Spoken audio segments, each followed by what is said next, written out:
Kim shows up in the world, we just, we want to hang out with her as much as possible. So why don't you unmute yourself, my darling sister? I want to see your pretty face. Hi. Hi, beautiful woman. Hello, everybody. My eyes have been taken to your t-shirt, Ricky. It says, your anxiety is lying to you. I love it. I just got it recently, and I just, one of those Instagram scrolls, and I was like, oh, I need that. It's an Australian brand, very, very soft, very beautiful. But yes, it's a message close to my heart that, we don't have to believe everything our fear is telling us, right? Love that. So Kim and I had a little planning meeting last week, and what we'd love to do is really just to share a little bit about what it is to be an intuitive guide. And one of the great things that Kim brought up that I loved was this idea of really differentiating the work of a client-led intuitive guide versus perhaps a psychic, or that more traditional clairvoyant kind of model that we're very familiar with in a new age kind of spiritual context, and why the work of the intuitive guide matters and why it's so different. So Kim, do you want to kick off just describing the way that you work in the world? And I know it's very dynamic, but certainly, the way that you've really made this work your own, and how you use that client-led experience. Sure. So one of the things I think that from a very early part of my career that I've been really passionate about is supporting my clients, with women, men, but mostly women at this time, to access the answers within themselves. And why I decided to go down that route was because I had seen so many people continue to place their power outside of themselves, believing that someone, something, had what they didn't have within themselves.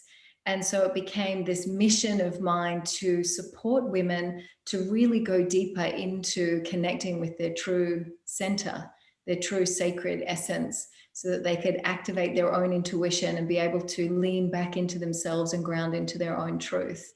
Mm. And so, my journey started as a coach with people, life coach. And so I was very conditioned in holding space for others and then eliciting their answers to some very, very powerful and important questions. And then coming into the Institute, I learned how to marry those skills with the guidance that the intuitive guide offers. So coaching alone, which is an incredible tool set and an incredible offering to people, is very much, holding the space, let me ask you the questions and helping you arrive at it. And I believe intuitive guidance is allowing me as the practitioner to really sense into that field between us, so that I know how to dance with what presents and know how to lead the client where they need to go. But essentially it's them doing the work and them arriving at their own answers. Yeah, I love that so much. And I think that, that idea of, when you have access to non-local intuition in the way that the intuitive guide does, it isn't about just blurting that out to the client and giving them all of that information. But as one of my students said, I think a year or so ago, our job is not to steal their aha moments, but to create, okay, I can see right now more than you can see about yourself, but how can I guide you to that knowing? Because we know that if it isn't self-realized, it's just noise. Like, how many times have we seen a psychic and heard lots of things that may or may not resonate, but mostly we don't do anything with that. Right. Yeah. Oh yeah, this is the juice, right? This morning I had an intuitive guidance reading. So I have many different ways that I bring this work into the world, because I like variety and I like different entry points. And I think people are at different parts of their journey. So it's almost like, an offering that is suitable to where people are at. And one of my offerings are intuitive guidance readings, and they're audio readings, but they're very different to what someone may consider a psychic reading. Not that there's anything wrong with psychic readings, but the way that I work is really based in what you've said, which is plugging into that unified field through the non-local consciousness and receiving the information, but then offering it in a way that the client can have their moment for themselves, their aha moment, and then having something tangible to continue to work with. So Yes. what are the tools coming through, the practices that they can now take this information and actually utilize it? So they're cultivating a shift themselves, right? It's not you're coming to me and I'm doing the work and giving you the healing. It's you're coming to me, we're dancing in this container and making art together. And then you've got something significant to take away to continue the process of your development or your evolution or your deepening into self through the particular practices and tools that come through. Yeah, and it's so vital, and it is that new paradigm way of working with, I mean, psychic simply means of the soul, but I think it's that way that it's sort of been positioned in the contemporary conversation as though someone is going to wear a turban and tell you their future, tell you your future, tell you my future is bright.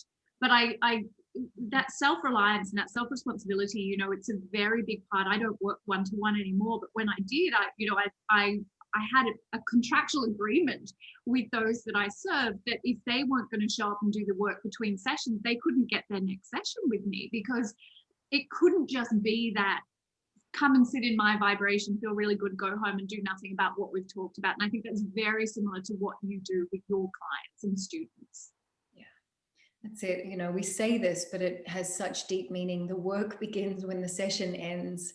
Right. It's like, what do you do with it now? You've had this connection, you've had this awareness, you've had this insight or this aha, and now it's on you to continue to develop that pathway in the brain, or continue to integrate and assimilate the information in the work between the sessions.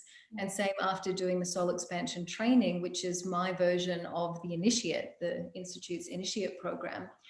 I often say when the women finish, they're like, this is life-changing, this is incredible. I'm like, yeah, and now it begins. Yes. In the safety of the container, it's so easy to have awarenesses and align and show up and do your practices.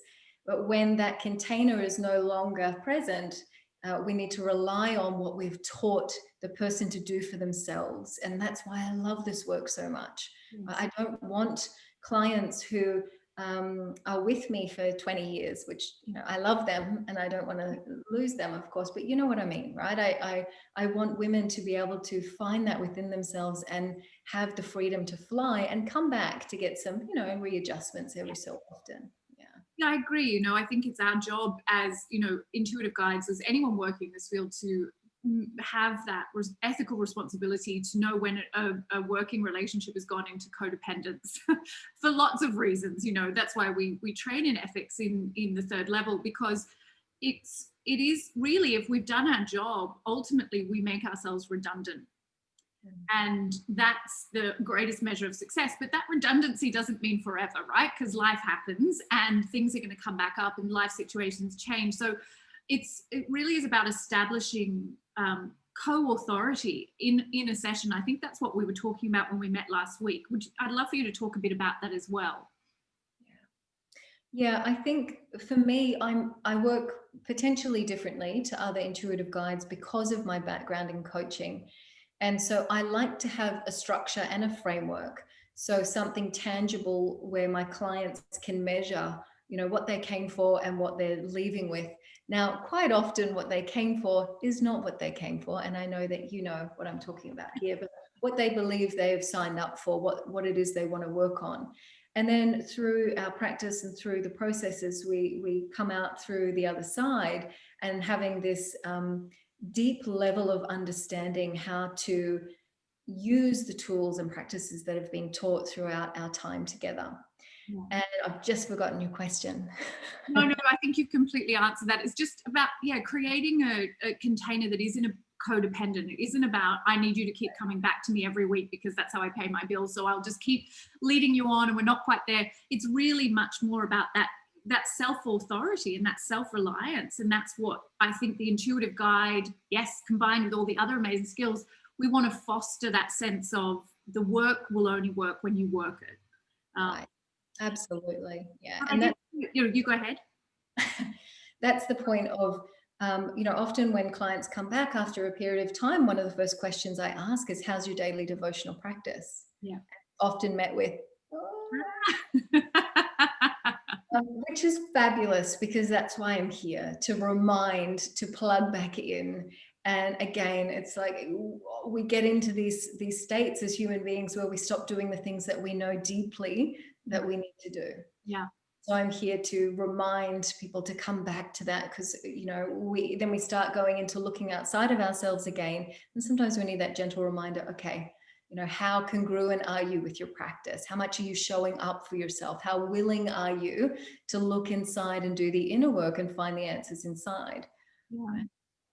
I want to just, for anyone who's listening right now and not familiar with our work in the way we are, which, you know, I know we can make a lot of assumptions, just to define what non-local intuition is to you, because even within that structure, which I think is really important, because this is another thing, I think setting objectives or goals in our work with our clients is a really great way to engender trust, even though we are open to that changing. And I do think that can be a failure of working in with the way some people do in complementary therapies or in this kind of spiritual industry. But within that, there is that deep spiritual self-esteem of knowing that if things need to change, I am so connected to that one mind that I can change them and not be afraid of that. And so will you talk about your understanding of non-local intuition? Yes. And that's the greatest thing I took away from the third level, actually. And the most life-changing and profoundly pivotal moment in my life and in my work was understanding the differences between intuition and understanding what non-local is. And that non-local is, you know, receiving information that we cannot know prior to, with prior knowledge or energetic sensitivity. It's plugging into the divine, to the unified field of consciousness that interweaves and interconnects all of us. And when I walk with that, when I live with that, it's like this deep knowing that no matter what occurs, I can lean in and say, okay, this, all right. Yeah. Versus I spent most of my life going, oh, fuck, no, not this. Oh, not that. Oh, no, you know? And so without realizing, I lived so contracted. I lived so separate and relied on my finite resources as myself, as my limited self. Yeah. And I always had great intuition, but now, you know, of course, as I've learned more deeply the differences between intuition, I relied on my energetic sensitivity or my past knowledge and understanding of things. Whereas when I really embodied the connection with the non-local field, it was as if I finally got to take up space. I relaxed and I opened. Yeah. And I allowed myself to enter into the slipstream. Doesn't mean life just became easy and butterflies and rainbows, but I could trust that what presented I could handle because I was plugged in. And you know, you often say this, before you even ask the question, the information is presented, right? And that's what it's like to live in that non-local field. And when I'm not living in it, when I'm out of alignment with it, I suffer. I feel constricted. I rely on my own abilities. I get in my head. I doubt, you know. So it's just an extraordinary place to continue to foster that connection and walking with that energy. Yeah. Thank you for so beautifully describing that, because I know that, you know, I never want to be jargonistic, and I know that for those of us inside the Institute, of course, it's a term we use all the time because that's just the core of everything we do. But I think it is one of the really beautiful points of difference in the training of the Institute and in the way that you work, is that it isn't relying on those biological forms of intuition, even though that data, of course, is always being fed in. And I think there is something, you know, we talk about this client-led and co-authored experience, which is vital, but really your task as the intuitive guide is to hold a vibrational frequency because of your commitment and your training and your devotion that allows you to access at that point in time when the client arrives potentially more knowledge than the client is able to access for themselves, particularly if the client's in crisis, because we know that fear is contracts us. It's not a failure, it's just the nature of, you know, a vibrational quantum reality. Fear contracts and high vibrational feeling states expand. So when you're afraid of something, you can't be as clear for yourself. You just can't, and that's completely okay. So I think for that superpower, that space where perhaps other forms of, coaches or mentors can't quite go, is that access to that one mind with such authority, because you have committed so deeply to understanding and creating intimacy with that, and understanding the true nature of the cosmos, which is why your, soul expansion program matters so much, because we are not taught the true nature of the cosmos, and that's a big problem. So I don't know if I have a question there, but I just loved what you were sharing and really excited about it. I'm wondering whether we should jump into a little bit of sharing, obviously not identifying anybody in particular, but the sort of ideas or the ways that you can work with clients, and some of the ways that might have delighted or surprised you in the way that you've brought this to life. Yeah, that's a great question. And again, because I'm so multifaceted as a human being, like I love variety. So my business reflects that. There's many ways that I utilize the tools. And so one of the ways that I do it is I have a platform that I'm a part of, Insight Timer. And so I speak meditations to clients or to people, to listeners. And I've created audio courses as well. And I just had a meeting with a potential client this morning. And she said to me, through tear-stained cheeks, how much my work had changed her life. And she said, honestly, 3 months ago, if you'd met me, I was a completely depressed mess and shell of a woman. And she said, you have significantly changed my life. And I've never met this woman, and it's not me that's changed her life. This is what it is to be connected to non-local, right? I get out of the way and I become a channel, a conduit for the information to come through. And one of the ways that I do this is through my meditations. And so this is what she'd been doing. She booked in for a reading with me, which is an audio reading. So I don't meet or see the person. And then she'd been listening to my meditation programs on Insight Timer. And she said, I felt like you were talking directly to me. Mm. And every word you said was guidance specifically for my soul. She said it was so deeply healing. And now it's brought me to this place where I want to work. I want to know who this woman is who can talk to me. Now, for me to be able to do that, when I go into the state of, delivering a meditation or a reading, like I just said, it's not me. And I learned this through the Institute. When I was doing this work prior, again, it sort of felt contracted, and I felt the pressure to perform as myself. Whereas when I open in and teach these sessions and offer these readings, it's just this opening for whatever source wants to bring through for the ears that need to hear and receive it. And then the vibration, I've talked about this a lot too. My voice has changed since joining the Institute, since doing the 3rd level. It's like a shift in my vibration has recalibrated as I went through the program and released things and allowed myself to become a conduit and a channel to use my voice for people. And honestly, like, it just blows my mind how many times people come and say how much this work has profoundly shifted them. And I can go, really, I'm just speaking on recording. But there's something in the plugging into the unified field and bringing through what needs to be spoken that can be really deeply moving for people. Oh, yes. I love that. That's true humility. Yes. It's that willingness to understand that I am that. I can't remember who said it, but a beautiful quote, which was, only God is humble enough.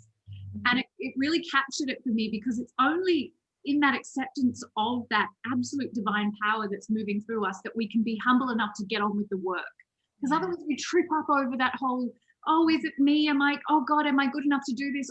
Or am I, we get all up in our ego, either positively or negatively, in the sense of, false humility is what I like to call it. Like, actually own it. You are that. And I love that you are the demonstration of that. And that, if nothing else, what has been made possible for you since we met is your correction of perception of yourself, to remember that fully. And obviously that's a lifetime journey to remember that fully, but your willingness to go, okay, this is what I have been tasked with. I will not shy away from it. If I am meant to have this platform and this reach and this influence, I won't derail or disable myself out of this false humility, or this sense that something is I'm big noting myself or something. It isn't a choice, and you know that, because this work is also not easy, and there'd be far easier ways for you to probably make a living, as there is for me.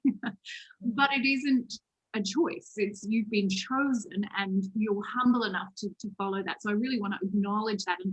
And then you find that the meditation you thought you were recording Yeah. for one person, you're recording for all these people, it's probably having that effect on so many people, because you're congruent in that ripple effect of lining up with your purpose. You're freeing all these other people to do the same. Right. And what a privilege, right? And like, I get to do this for a job. Yeah. You know, and it's not that I don't have moments of doubt. Of course I do. It's not that I don't have moments of, should I keep going? Am I doing that? Like, of course I do. But they are so fleeting, right? It's like I have the moment, and then, God, makes me laugh. Like, I'll have a moment, and then something will come straight in that will just kind of give me a little nudge and remind me why I do this work. Yeah. And some of the things, like, I think about times that I've done method sessions, which is one of the major parts of the third level and what you teach, which is so powerful. And I think that, moments where I remember a client session and what came through. So this particular method is one of the moments where I'm actually receiving information and giving it directly to the client. And I was being shown a particular image, a scene, and I won't go into the details of it, but when we came out of this, she said to me, and it makes me teary, I have dreamt that scene since I was a little girl. And she said, and I never understood why, and it used to terrify me. And I have had that scene replay over and over for 50 years. And she's like, and now I can set it free, because this particular thing was about this experience, and then it came to liberation in it. And I'm like, you can't make this shit up, right?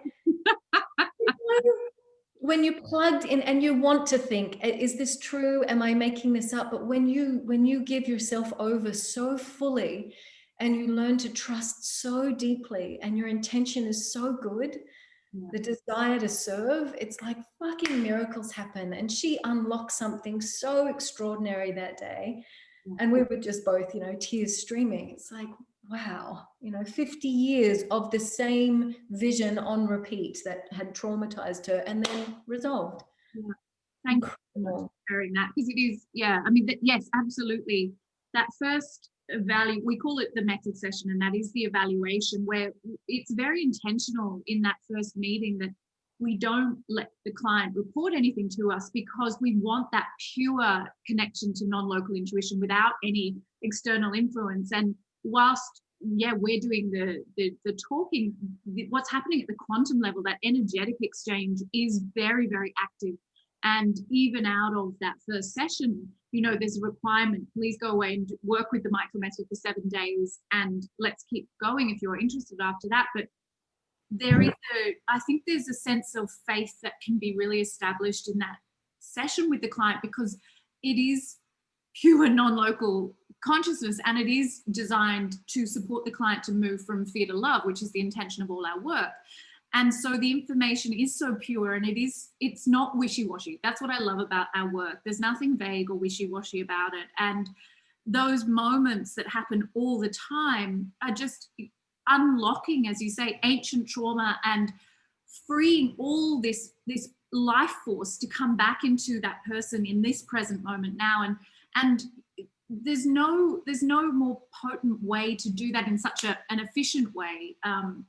And I really, really, I love that. as you're talking, I'm like, yes, there's so many amazing moments I could share around that as well. But I love how all the tools kind of can be taken apart and used in other ways as well. And you have so many incredible skills, but that is one of the things that I'd love for us to just touch on, is the way that you have got this. You had a lot of skills before you came in, and you've studied other things since then, but the way that there's that almost like, I want you to go out and make something new. I want you to go and show me what's possible. And can you just talk us through a little bit of the ways that you've done that, even though I know you've shared some Yeah. amazing things.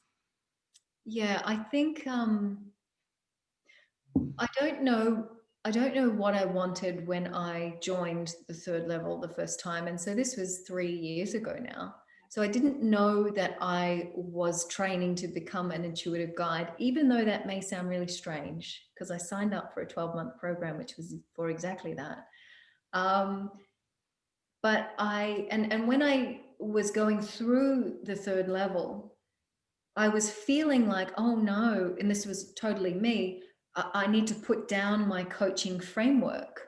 And now I need to only work this way. And this was my journey to allow myself to integrate all of it and give myself permission to be all that I am in all of the facets and not try and pigeonhole myself into only one way of doing it. And this was my own indoctrination, my own belief system, not that it was taught by any way that way. And so when I arrived at that place of giving myself permission to utilize everything that I had learned and trained in, I feel like I claimed myself as an artist. And that may sound like a strange thing to say, but it enabled me to dance in sessions in a way that was so fluid and so natural that I got to let go of the tools and just totally trust in myself and in source energy, right, in the non-local field. And what yeah. And what would happen then in sessions is that I would intuit a tool or a process to use. So I wouldn't have that tool, or maybe I used or learned that tool or process 5 years ago, for example. But as I was with a client, because I'm reading the energy, or I'm listening beyond the words, and I'm feeling into the sacredness of the container, and then the information lands. And so because I had been so committed to trusting myself and leaning in, it just enabled me to draw on whatever presented. So the whole session, every session is different with different clients using different tools. So there might be 5 minutes of a coaching conversation to enable me to elicit more information to get to the core of what they're really asking for. There may be times where I use NLP processes, which is part of my background as well, where I'm taking a client, which is very closely linked with our intuitive guide work, but taking them into how they represent information inside of themselves and allowing them to really understand what they're holding inside of themselves and that they have the power to change that. Yeah. My background also in Ericksonian hypnosis, which is conversational hypnosis, which these language patterns, I think, were a real gift as an intuitive guide because it supported me to support my clients to drop deeper. Yeah. And when people can relax and drop deeper, as you know, their subconscious is open to suggestion and open to receiving and calling forward that which is ready to be seen, felt, released. Yeah. So I think those tools have certainly supported me in becoming an even more effective intuitive guide. But you could have none of those tools and just be an intuitive guide and plugged in with non-local and still have extraordinary experiences. It's just the path that seemed to unfold for me.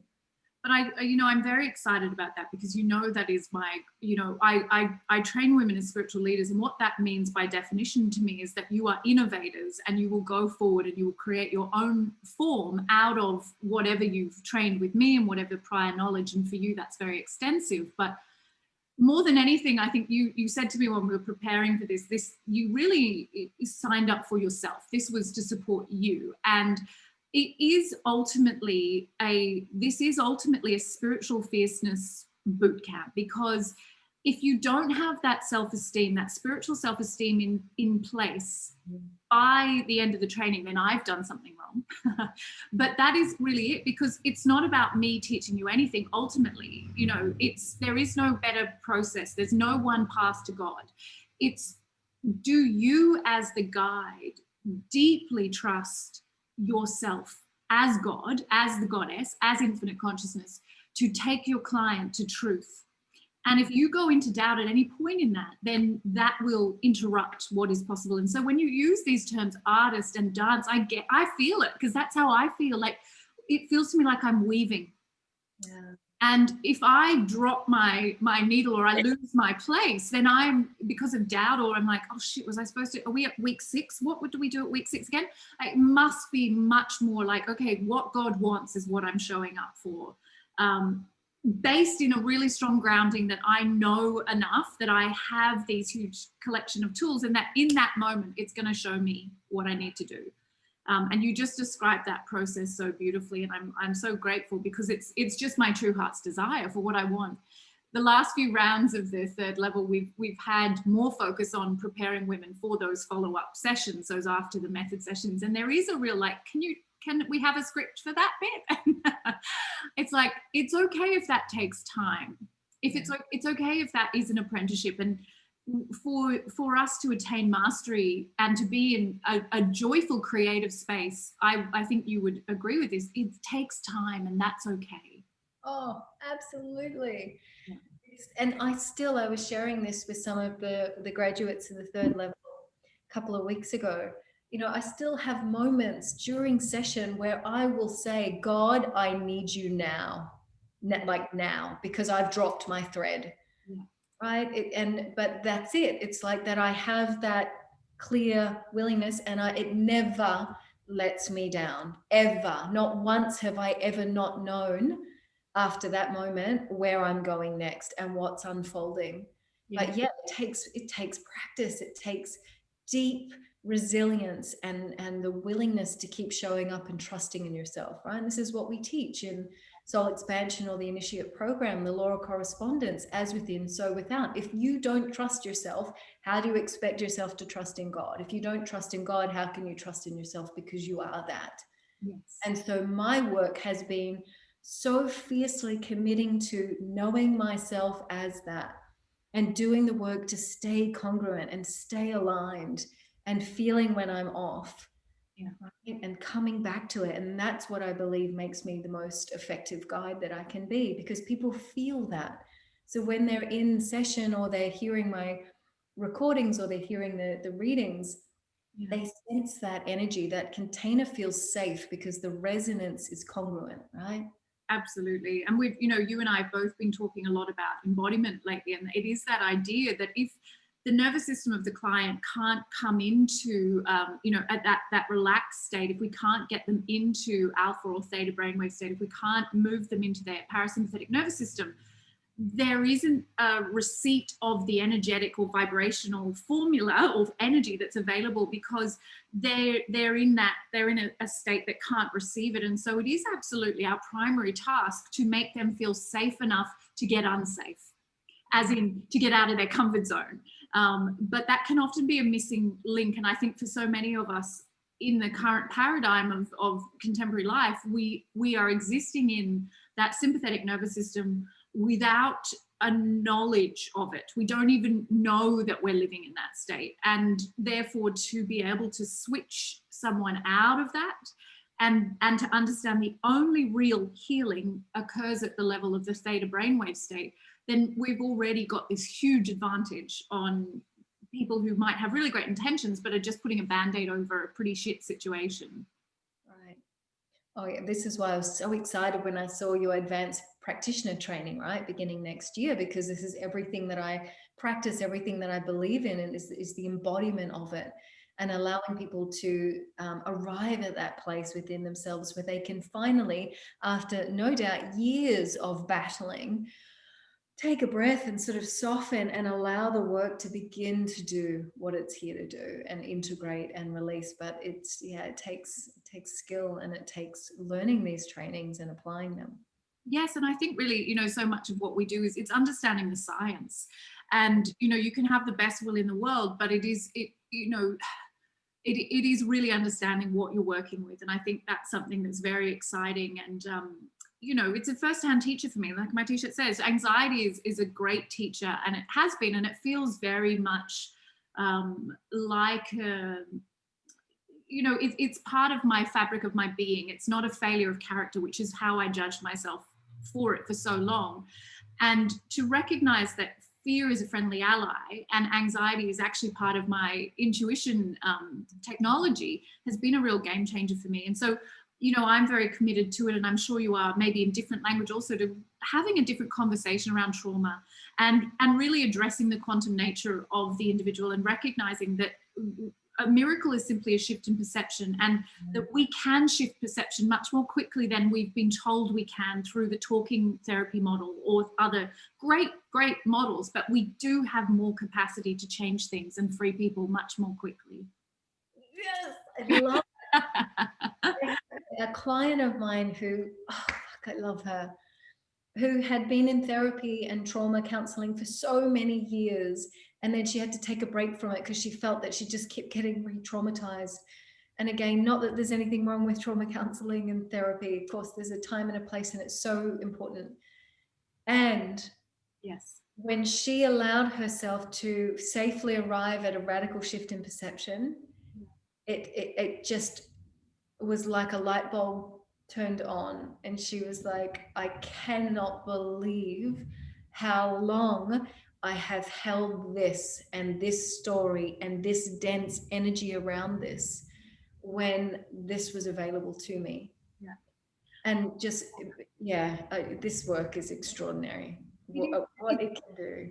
It is really about that quantum perception of what we are, and understanding, once again, going back to the cosmic laws that are central to the soul expansion program. Because if you understand the quantum nature of reality, and you understand the cosmic laws or the immutable laws, we understand the observer effect, and we understand that we cannot tell a story at the same level of vibration that it first occurred and expect to see change. So that storytelling can be very healing, but it must be done at a different level of perception or vibration. And that's where the gap, I think, is. And that's where we can step in, because we do understand the true nature of the functioning of the cosmos. And we do understand that consciousness precedes matter, and therefore it's reinscribable. And it's controversial, and I know that there will be people who don't necessarily agree, but what I think the Institute's committed to is investing in training our graduates to a point where we can have these conversations together and grow this field together, and really deepen into an innovative approach to trauma and fear in a way that is outside of the common or current conversation. And I love that you are as committed to that as I am, and that's so much part of your work. I would love to do a little thing with you, darling. Yeah. We're also live streaming to Facebook. We've got lots of people watching us there as well, which is gorgeous. So why don't we do a little demo of some of the things we could do? And I know, I'm not asking us to kind of, I just think it could be really fun to have a little play in this space, and nothing too deep or onerous. I'm not going to put you on the spot and, get you to take me into a past life instigating event. Not that we call them past lives, but how would you feel if you were to show us what it is to connect to the archetypes, the sacred 13, one of the sacred 13, as we connect to archetypal energy in the work of the intuitive guide? How would that feel if you gave us a little demonstration of that? Do you mean as in me dropping in and channeling information, or do you mean me? Yeah, sure. Okay. I think, I'm just going to put you on the spot.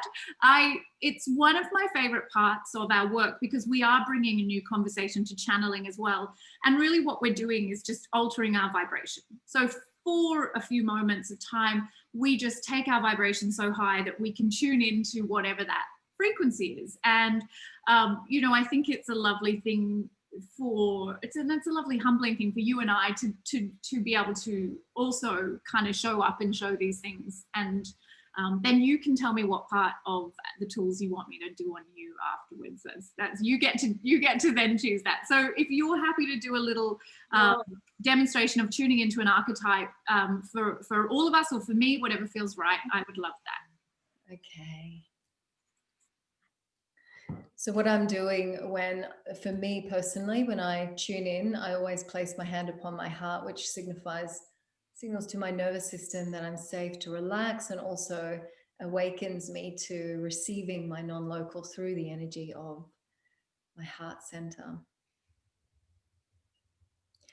And so when you first mentioned it, because the way I receive my non-local is clairaudience, so I heard the words Divine Mother before we even completed an agreement on this.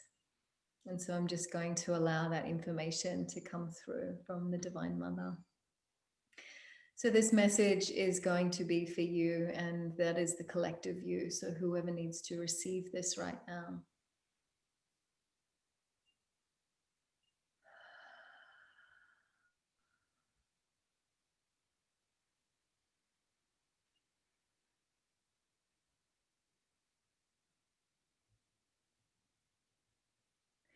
The more you circle the worries in your mind, the further you fall from the energy of your heart. You hear me? The more you circle in the worries of your mind, the further you separate yourself from the energies of your heart, and your heart knows. Your heart holds an open essence of deep nurture, deep restoration. Allow yourself to drop from the head into the sanctuary of your heart so that you can be held. For so long you held others. For so often you hold the masses. Let yourself be held by you. That is me. That is us.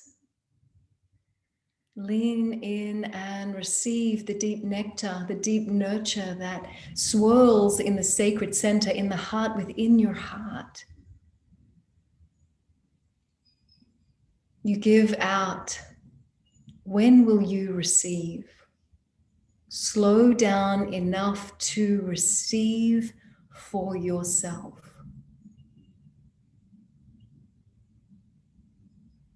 Stop burning.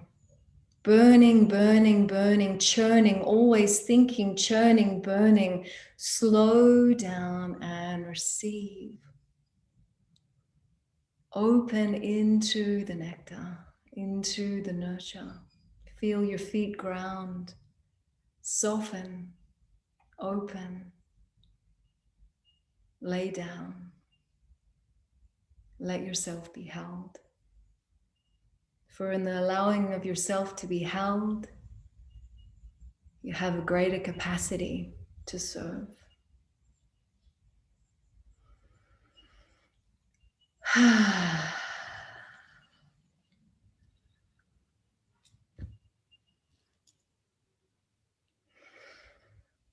Thank you, beautiful sister.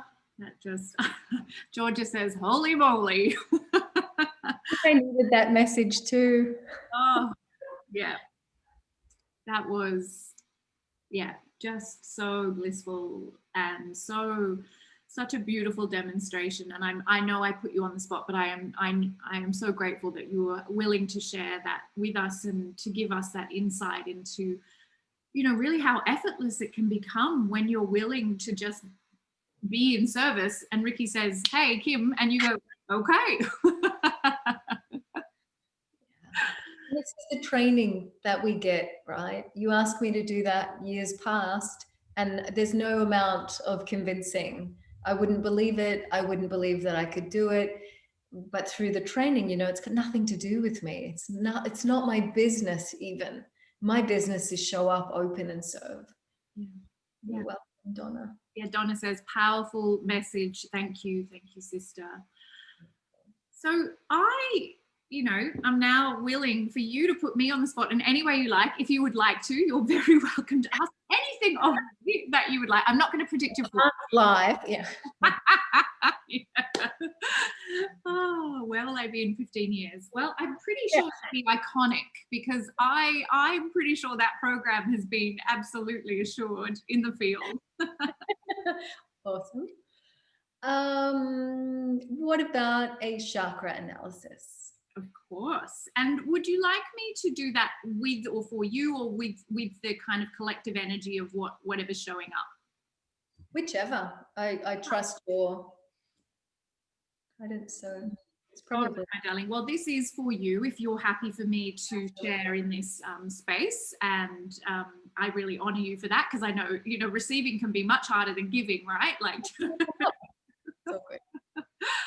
So we're being immediately taken to the solar plexus, and you're going to be so bored of this, but I'm going to say it again.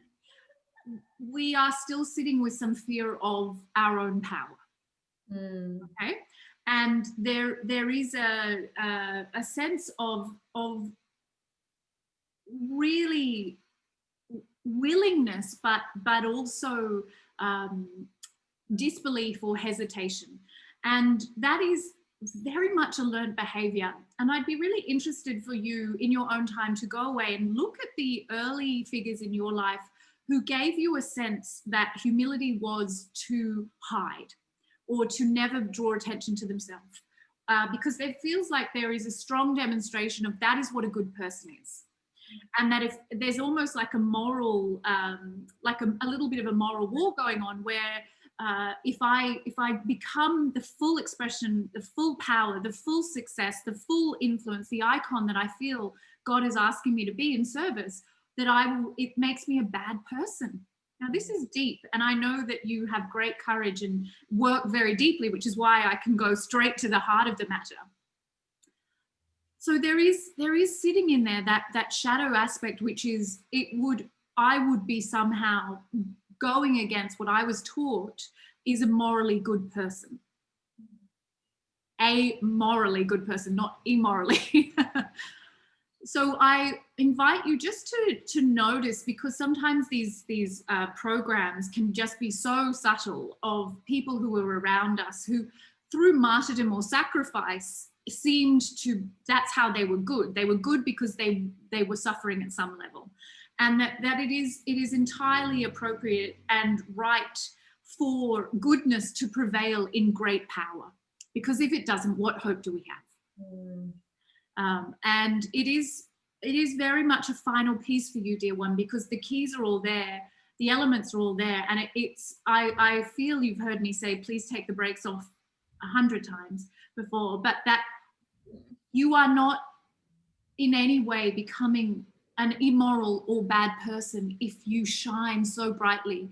It is actually not appropriate for you to stay away from that power, because that is the disservice. That is where you would be in, it's a strong word, but in failure, because that is where you are letting your contract down. So thank you for letting us speak and for sharing that. And it's all just solar plexus, and you'll feel it there. Like, it is just that sense of personal power. Am I willing to accept that personal power? And you are, and you keep working at it, and it is very, very close to being done. But just looking at that okay, where have I learned that a good moral fiber means you don't do this kind of thing, you don't aspire to that kind of life? Thank you for letting me serve you. Thank you. Yeah. Lots of truths in there. Yeah, thank you. Yeah, and I think a really, we learn, of course, that fear is archetypal in our training. And I think that's a really archetypal fear for a lot of us, especially women, is that somehow to know our true power is to somehow not be good. And that's simplifying what we just shared there. But it is a deep program in many women. And I think it's the reason why we're in the state of affairs we are, because we got to get over that one. Yeah. I think that is probably a really wonderful place for us to leave off our conversation. And I'm just so grateful for you giving me this time and this opportunity to show our community and our potential sisters what it is to be in that very dynamic dance creative space that you so beautifully described. Because I think it can be quite abstract until you're actually doing it, to know, how is this going to show up and how will I work with it? Yeah, I think the tools are vast, and the ability to make them your own and make it so it feels in alignment with who you are as a guide and how you want to work. The opportunities are endless to do that. And it's just, I love that aspect of it. Amazing. I will let you get on with your day. I'll let all of these beautiful people who joined us here, and those who registered and will watch this back later, those who followed us on Facebook as well. Thank you so much for being part of this conversation. Any questions, of course, just contact the Institute or Kim. I'm sure she'd be happy to answer any questions. And interviews are on for the 2021 intake, our 9th intake of the 3rd level right now. So I'll share the link, and if anyone wants to have a chat with me or Kim about it, we'll make ourselves available for sure. Absolutely. So much love. Thank you, everybody. Mwah. Bye.